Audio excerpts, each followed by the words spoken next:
Vous êtes en famille recomposée et vous avez parfois l'impression que cela devrait être beaucoup plus simple parce que vous vous aimez, parce que vous avez envie de construire quelque chose ensemble. Et pourtant, il y a des tensions avec les enfants, des difficultés de place, des désaccords éducatifs. Parfois même, vous vous demandez pourquoi est-ce que c'est si compliqué. Et si le problème, ça n'était pas que votre famille fonctionne mal. Et si vous étiez tout simplement en train de traverser, une phase particulière de la construction de cette nouvelle famille recomposée. La psychologue américaine Patricia Pepperno, qui travaille depuis, les années 80, sur les familles recomposées, a développé un modèle particulièrement intéressant pour comprendre leur évolution. Elle décrit 7 phases du développement des familles recomposées et je vais volontairement parler des 7 étapes aujourd'hui dans cette vidéo parce que c'est le plus simple à retenir. Et il faut garder en tête une précision importante. Ce ne sont pas des étapes obligatoires que toutes les familles traverseraient dans le même ordre. Pepperno d'ailleurs nous parle plutôt d'un cycle de développement. Une famille, elle peut avancer, revenir à une étape précédente ou vivre plusieurs de ces dynamiques en même temps. Il permet plutôt de comprendre les différents processus que les familles recomposées peuvent rencontrer au cours de leur construction. Alors voyons ensemble ces 7 phases. La première de ces phases, c'est ce que j'appelle le rêve, ou on pourrait la sous-titrer «Cette fois, nous allons faire une belle famille». Cette première phase par Pepperno, elle est appelée la fantasy, que l'on peut traduire par le rêve ou les représentations idéalisées. C'est une phase très humaine, on rencontre quelqu'un, on en tombe amoureux, on imagine une vie commune, et lorsque des enfants sont concernés, on peut aussi imaginer une nouvelle famille. Et on peut se dire tout naturellement, les enfants vont bien s'entendre, ils vont être heureux de nous voir ensemble, nous allons rapidement devenir une vraie famille, tout le monde va trouver sa place. Et ce rêve, ça n'est pas un problème. Il permet souvent de se projeter et de construire quelque chose. Mais il peut aussi y avoir entre le rêve des adultes et la réalité vécue par les enfants un décalage important. Parce que pour un adulte, cette nouvelle relation peut représenter un nouveau départ. Pour un enfant, elle peut aussi être liée à une perte. La séparation de ses parents, le changement de maison, de nouvelles habitudes, et parfois moins de temps avec son père ou avec sa mère. Parfois même l'arrivée de demi-frères ou de demi-sœurs. C'est donc important de comprendre que les adultes peuvent vivre la recomposition comme un commencement, tandis que les enfants peuvent la vivre davantage comme une succession de changements. Et c'est précisément l'une des raisons pour lesquelles le rêve initial peut progressivement se confronter à la réalité. Deuxième étape, c'est l'immersion, qu'on pourrait sous-titrer «Ah, finalement, ça n'est pas si simple». Donc cette deuxième phase, l'immersion, la réalité commence à remplacer le rêve. Et c'est souvent là que les différences apparaissent. Les habitudes éducatives, les règles de fonctionnement qui sont différentes, les places de chacun. Et ça peut se loger dans plein de petites choses. Les rapports avec les enfants, bien entendu, de façon générale, mais aussi les vacances, l'argent, les moments passés ensemble, le temps qui reste consacré au couple. Et parfois même des choses très très banales. Chez moi, on mange à table tous ensemble. Ou alors, chez nous, chacun mange quand il veut. Ou alors, chez moi, les écrans sont interdits le soir. Ou bien, chez nous, ce n'était pas comme ça avant. Deux adultes peuvent s'aimer profondément et pourtant avoir des représentations très différentes de ce qu'est une famille. Et puis, il y a quelque chose qui est encore plus complexe. Le parent biologique et son enfant, ils ont déjà une histoire ensemble. Ils ont des souvenirs, ils ont des habitudes, des codes, des moments partagés également. Le nouveau partenaire, lui, il arrive dans cette histoire, il n'a pas encore le même lien. Et ça peut créer une sensation très particulière. Certains membres se sentent immédiatement chez eux, tandis que d'autres ont l'impression d'être invités dans une famille qui existait déjà. C'est ce que Pepperno décrit au travers de la dynamique insider-outsider. Euh, cette dynamique, elle a toute son importance pour la suite. Troisième étape, c'est la prise de conscience que Pepperno va appeler le awareness. On pourrait sous-titrer cette étape comme «Nous ne vivons pas la même histoire». Et c'est un moment important parce qu'on commence à comprendre que les difficultés ne sont pas forcément dues à une personne. On commence à voir que chacun vit la recomposition depuis une place différente. Le parent biologique peut penser: «Je suis enfin heureux, j'ai envie que tout le monde le soit aussi». L'enfant peut ressentir: «Moi, je n'ai pas demandé à ce que cela change». Et le beau-parent peut penser: «Je fais beaucoup d'efforts, mais j'ai l'impression de ne pas avoir ma place». Et l'autre parent, celui qui est extérieur à ce nouveau couple, peut même lui aussi avoir ses propres inquiétudes ou difficultés. Il n'y a donc pas nécessairement une seule réalité familiale, il y en a plusieurs et parfois ce qui apaise une personne est précisément ce qui va faire souffrir l'autre. Et ça, c'est une idée importante à retenir. Dans une famille recomposée, plusieurs émotions contradictoires peuvent être légitimes en même temps. Un enfant peut aimer son beau-parent et être en colère contre la recomposition. Un parent peut être heureux dans sa nouvelle relation et culpabilisé vis-à-vis de son enfant. Un beau-parent peut aimer profondément son partenaire et ressentir de la frustration face à certaines situations avec les enfants. Ces émotions ne s'annulent pas, elles coexistent. Et c'est bien souvent à ce moment-là, dans cette incompréhension de cette multitude, dans ce foisonnement d'émotions contradictoires, que les couples de familles recomposées viennent me consulter. Quatrième étape, la mobilisation. Qu'on pourrait sous-titrer Il est temps qu'on parle de ce qui ne va pas. C'est souvent une période où les différences deviennent beaucoup plus visibles et donc les conflits peuvent augmenter. Le beau-parent peut dire je ne suis pas d'accord avec cette règle. Le parent biologique peut répondre tu ne comprends pas mon enfant. L'enfant même peut dire tu n'es pas mon père, tu n'es pas ma mère. Et le couple peut rapidement se retrouver pris au milieu. C'est une période très déstabilisante parce que les personnes commencent à exprimer ce qu'elles ressentaient jusque-là en silence. Il y a un paradoxe là-dedans, c'est-à-dire que le fait qu'il y ait davantage de conflits ne signifie pas forcément que la famille est en train d'échouer. Ça peut aussi signifier que les différences deviennent visibles parce qu'il devient possible de commencer à dire que je ne suis pas d'accord, que cette règle ne me convient pas, etc. On arrive parfois aussi avec des phrases du type je ne sais plus quelle est ma place ou je me sens exclu, j'ai besoin de temps seul avec mon enfant, etc., etc. Ces paroles, elles peuvent être difficiles à entendre dans le cadre du couple recomposé qui est dans une relation relativement neuve. Mais elles sont parfois nécessaires pour que la famille puisse commencer à construire son propre fonctionnement, parce que c'est bien ça l'objectif, trouver un fonctionnement qui soit propre à cette nouvelle famille recomposée. Cinquième étape, c'est donc l'action.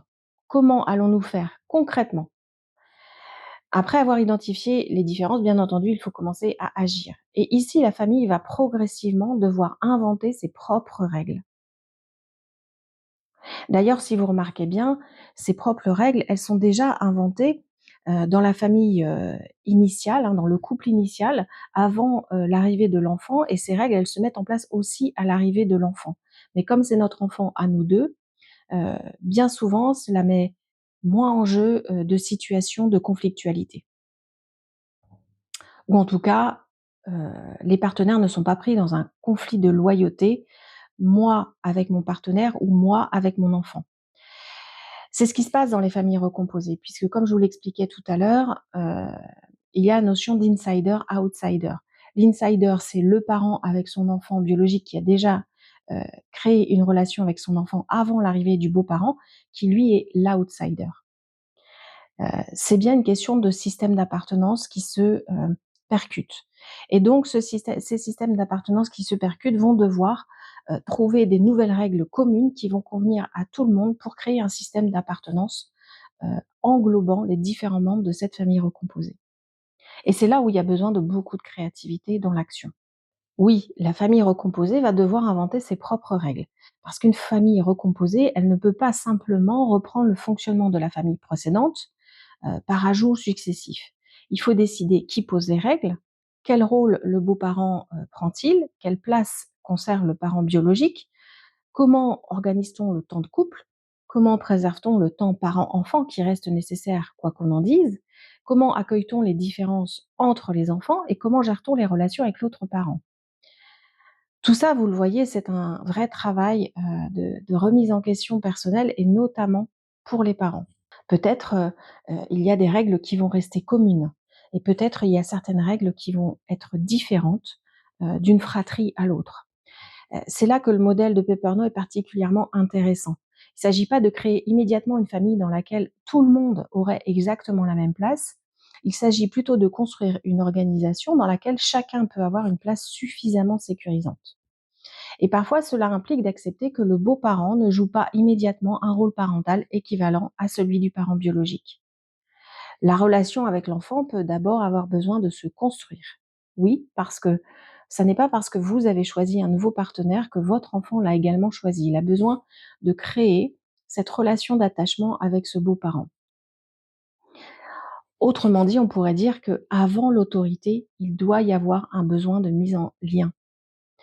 Avant les règles, il y a besoin de mise en confiance. 6e étape, c'est le contact, qu'on pourrait sous-titrer Nous commençons à créer nos propres liens. Là, il y a quelque chose qui change. Les relations deviennent moins forcées. On ne cherche plus forcément à faire fonctionner la famille selon une image idéale.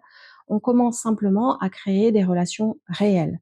Un beau-parent peut découvrir qu'il a une relation particulière avec un enfant, euh, pas forcément celle qu'il imaginait. Peut-être qu'ils aiment regarder un film ensemble, faire du vélo, cuisiner, jouer à un jeu, et ce lien se construit progressivement.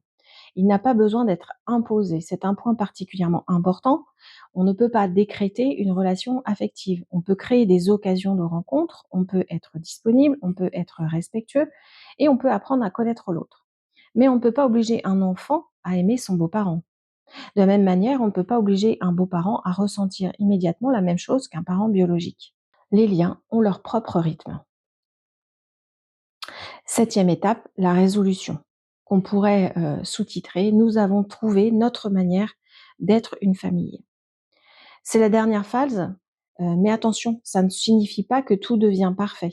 Il n'y a pas de bouton magique sur lequel on peut appuyer pour dire ça y est, maintenant nous sommes une famille recomposée, parfaitement harmonieuse. La résolution signifie plutôt que la famille a progressivement trouvé son propre fonctionnement.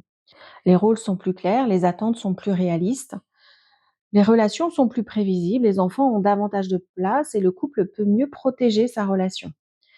Les liens entre beaux-parents et beaux-enfants ont pu commencer à se construire ou se construire vraiment. Et surtout, la famille n'a plus besoin de ressembler à une famille traditionnelle pour être une famille qui fonctionne.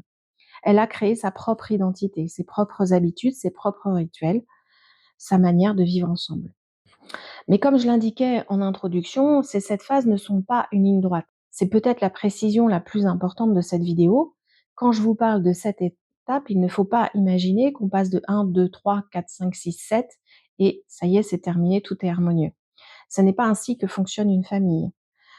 Peperno nous parle d'ailleurs d'un cycle de développement. Une famille peut avancer, puis revenir à une dynamique antérieure. Elle peut traverser plusieurs de ces phases en même temps. Un événement important peut remettre en mouvement des questions que l'on pensait avoir dépassées.